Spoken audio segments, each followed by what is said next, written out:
नमस्कार दोस्तों, स्वागत है आप सभी का विश्लेषण जीके के ऑनलाइन प्लेटफॉर्म पर। और आज है 2 मई और आज हम देखेंगे 2 मई से रिलेटेड करेंट्स अफेयर। आज का मोस्ट इम्पॉर्टेंट क्वेश्चन है कि हाल ही में एशियन जूडो चैंपियनशिप 2026 में कांस्य पदक जीतकर 13 साल बाद भारत को पदक दिलाने वाली खिलाड़ी कौन है। तो अभी हाल ही में इनुगानवी ताखेलाबम, ये जो खिलाड़ी है, इन्होंने अभी एशियन जूडो चैंपियनशिप में कांस्य पदक जीता है। तो इन्होंने मंगोलिया की लखवादुलम सरतेस्तेंग के खिलाफ कांस्य पदक जीता है। और ये खिलाड़ी का नाम क्या है, तो इनुगानवी तेलिख्लावम, और ये राज्य है इसका मणिपुर से है और ये जूडो खेल से संबंधित है। इन्होंने क्या उपलब्धि है, तो एशियन जूडो चैंपियनशिप 2026 में कांस्य पदक मतलब ब्रांज मेडल इन्होंने जीता है। और भारत को 13 साल बाद एशियन जूडो चैंपियनशिप में अभी तक कोई पदक मिला है। अगला प्रश्न है, जम्मू से श्रीनगर के बीच शुरू की गई पहली वंदे भारत एक्सप्रेस को किसने हरी झंडी दिखाकर रवाना किया है। ठीक है, तो अभी अश्विनी वैष्णव ने इन्होंने अभी किया है। देखो, केंद्रीय रेल मंत्री अश्विनी वैष्णव ने जम्मू श्रीनगर वंदे भारत एक्सप्रेस को हरी झंडी दिखाकर रवाना किया। यह ट्रेन जम्मू और श्रीनगर के बीच तेज, सुरक्षित और हर मौसम में कनेक्टिविटी प्रदान करेगी। यह ट्रेन जम्मू और श्रीनगर के बीच हर मौसम में संपर्क बनाए रखने, यात्रा समय घटाने तथा NH-44 पर वाहनों के दबाव को कम करने के उद्देश्य से शुरू की गई है।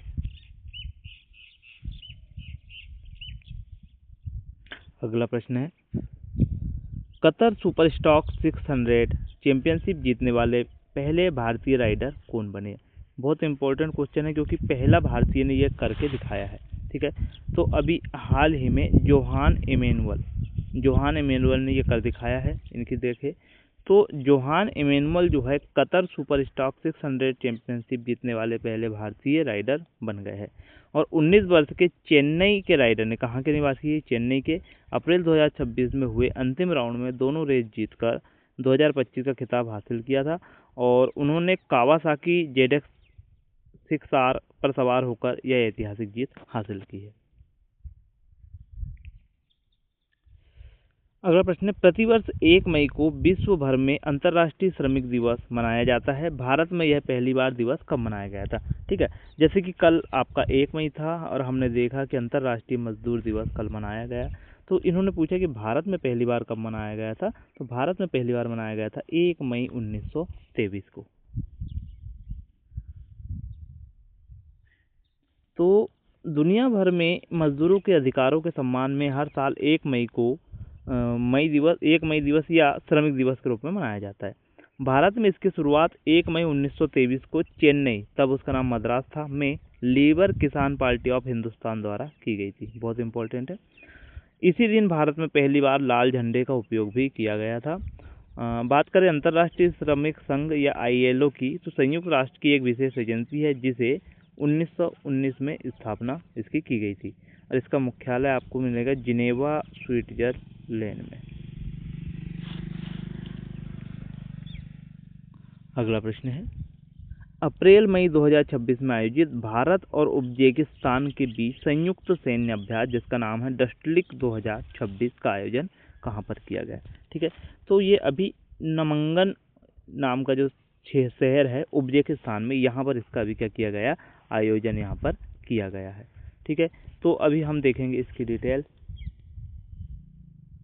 तो नमंगन जो है उज्बेकिस्तान में है। कहाँ पर है ये, उज्बेकिस्तान में। और हाल ही में 2026 में आयोजित भारत और उज्बेकिस्तान के बीच 7वां संयुक्त सैन्य अभ्यास डस्टलिक 2026 जो कि 12 से लेकर 25 अप्रैल 2026 तक चला है, ये उज्बेकिस्तान के नमंगन स्थित गुरुमसराय फील्ड ट्रेनिंग एरिया में सफलतापूर्वक संपन्न हुआ है। ये संस्करण की बात करें तो ये 7वां संस्करण था। उद्देश्य क्या है, तो आतंकवादी विरोधी अभियानों और अर्ध पहाड़ी इलाकों में संयुक्त क्षमताओं को बढ़ाना। अच्छा, इसमें भाग किसने लिया है, तो भारतीय सेना के महार रेजिमेंट ने और वायुसेना के 60 कर्मियों के साथ ही उज्बेकिस्तान के सैनिकों ने भी इसमें भाग लिया है। अगला प्रश्न है, गुजरात और महाराष्ट्र स्थापना दिवस हर वर्ष कब मनाया जाता है? ठीक है, तो ये दोनों संयुक्त रूप से देखें तो आप 1 मई को ही इनकी क्या हुई थी, स्थापना हुई थी। तो इसी कारण से ये 1 मई को अपना स्थापना दिवस मनाते हैं। डिटेलिंग देखेंगे तो गुजरात और महाराष्ट्र का स्थापना दिवस हर वर्ष 1 मई को मनाया जाता है और इसी दिन वर्ष 1960 में दोनों राज्यों का गठन हुआ था। संयुक्त महाराष्ट्र आंदोलन मराठी भाषी क्षेत्रों को मिलाकर अलग महाराष्ट्र राज्य बनाने के लिए चलाया गया था और महागुजरात आंदोलन गुजराती भाषी लोगों के लिए अलग राज्य की मांग को लेकर चलाया गया था, जिसके बाद गुजरात राज्य बना था। अच्छा, पहला राज्य कौन सा बना था? पहला राज्य बना था आपका आंध्र प्रदेश। कब बना था? 1953 में। अच्छा, क्या आधार क्या था? भाषाई आधार पर। और इसके बाद जब हर क्षेत्र में मांग उठने लगी तो भाषाई के आधार पर काफी राज्य आपके बनाए गए। अगला प्रश्न है, हाल ही में किस राज्य ने आर्टिफिशियल इंटेलिजेंस नीति 2026 को मंजूरी दी है, जिसका लक्ष्य 10,000 करोड़ निवेश आकर्षित करना और 2031 तक 1.5 लाख लोगों को रोजगार सृजित करना है? ठीक है, तो ये अभी नीति जो लाई है ये महाराष्ट्र सरकार ने लेकर आई है। तो देखेंगे आर्टिफिशियल इंटेलिजेंस से संबंधित, तो देवेंद्र फडणवीस जो कि यहाँ के मुख्यमंत्री है के नेतृत्व वाली महाराष्ट्र सरकार ने महाराष्ट्र आर्टिफिशियल इंटेलिजेंस नीति 2026 को मंजूरी दी है। इस नीति का मुख्य उद्देश्य राज्य को भारत का प्रमुख AI हब मतलब कृत्रिम बुद्धिमत्ता केंद्र बनाना है। इस नीति का उद्देश्य क्या है? तो 10,000 करोड़ से अधिक का निवेश आकर्षित करना है और 2031 तक 1.5 लाख लोगों के लिए रोजगार पैदा करना है। इससे होगा क्या? तो AI आधारित स्टार्टअप और नवाचार को बढ़ावा देना होगा, डिजिटल इंफ्रास्ट्रक्चर को मजबूत करना और समावेशी विकास और तकनीकी शिक्षा को प्रोत्साहन देना, इन सभी सारे इनके मोटो है या इन्हीं के आपके उद्देश्य भी कह सकते हैं। अगला प्रश्न है, हाल ही में आयोजित द्विपक्षीय डाइविंग अभ्यास इनसलैंक्स डाइवेक्स 2026 का चौथा संस्करण किस देश में आयोजित किया गया है? अभी हाल ही में श्रीलंका में। ये SLN लिखा हुआ है, IN लिखा हुआ है, IN से इंडिया, SLN से श्रीलंका। ठीक है, तो बात करेंगे श्रीलंका की, तो भारत और श्रीलंका के बीच आयोजित द्विपक्षीय डाइविंग अभ्यास जिसका नाम है INSLN डाइवेक्स 2026 का चौथा संस्करण है भाई, और 21 से 28 अप्रैल 2026 तक कोलंबो में आयोजित किया गया। इस अभ्यास में इंडियन नेवी, श्रीलंका नेवी ने भाग लिया। इस अभ्यास में भारतीय नौसेना के विशेष पोत INS निरीक्षक तथा श्रीलंका नौसेना के गोताखोर भी शामिल है। हमने आप कुछ दिन पहले बताया था कि ये INS निरीक्षण कहाँ के लिए रवाना हुआ था, तो ये आपका श्रीलंका के लिए है ना, श्रीलंका के लिए।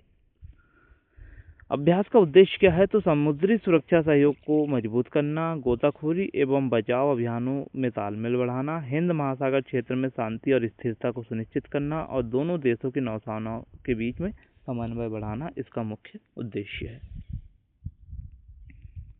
मोस्ट इम्पॉर्टेंट क्वेश्चन है क्योंकि इनकी जो नियुक्ति हुई है, ठीक है ना, ये जो नियुक्ति हुई है ना, ये हुई है कल ही के दिन 1 मई को। 1 मई को इनकी नियुक्ति हुई है।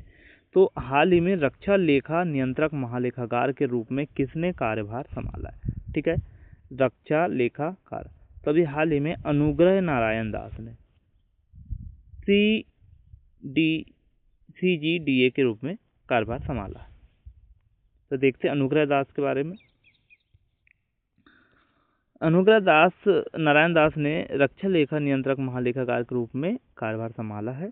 वे 1991 बैच के भारतीय रक्षा लेखा सेवा के अधिकारी है। उन्हें रक्षा वित्तीय प्रबंधन और लोक सेवा में 30 वर्षों से अधिक का अनुभव भी है। उन्होंने रक्षा मंत्रालय, CGDA, सेवा मुख्यालय और क्षेत्रीय इकाइयों में भी कार्य किया है। उनका प्रमुख योगदान क्या रहा है? तो खरीद नीति, लेखा परीक्षण एवं निगरानी, बजट निर्माण और व्यय निगरानी इनका प्रमुख योगदान रह चुका है। और अभी हाल ही में क्या बनाया गया है? CGDA के पद पर इनको नियुक्त किया गया। Most important question. एक और कल ही एक और नई आपकी नियुक्ति की गई है। हाल ही में रक्षा वित्त सचिव के रूप में किसे कार्यभार दिया गया? ठीक है। तो अभी विश्वजीत सहाय, इनको क्या बनाया गया है, रक्षा वित्त सचिव, ठीक है। और अनुग्रह दास को क्या, CGDA, ठीक है ना। तो विश्वजीत सहाय की हम अगर बात करें तो विश्वजीत सहाय ने हाल ही में रक्षा वित्त सचिव के रूप में कार्यभार ग्रहण किया है, और ये 1990 बैच के भारतीय रक्षा लेखा सेवा अधिकारी है। इससे पहले वे रक्षा लेखा नियंत्रक जनरल के रूप में भी रह चुके हैं। प्रमुख अनुभव की बात करें तो उन्होंने कई महत्वपूर्ण मंत्रालयों में कार्य किया है, जैसे कि रक्षा मंत्रालय, विज्ञान एवं प्रौद्योगिकी मंत्रालय, भारी उद्योग मंत्रालय, सूचना प्रसारण मंत्रालय। इसका मतलब ये है कि विश्वजीत सहाय जो है काफ़ी अनुभव रखते हैं, काफ़ी अनुभवी व्यक्ति है। तो आज के लिए हमारा इतना ही था सेशन। आपसे निवेदन है कि अगर आपको हमारा सेशन पसंद आता है तो कृपया हमारे वीडियो को लाइक करें, इसे अपने दोस्तों के साथ में शेयर करें, और अगर आप हमारे चैनल में नए हैं तो आप इसे सब्सक्राइब करना बिल्कुल ना भूलें, ताकि डेली करेंट अफेयर्स आपको मिलते रहे। तब तक के लिए धन्यवाद। जय हिंद, जय भारत।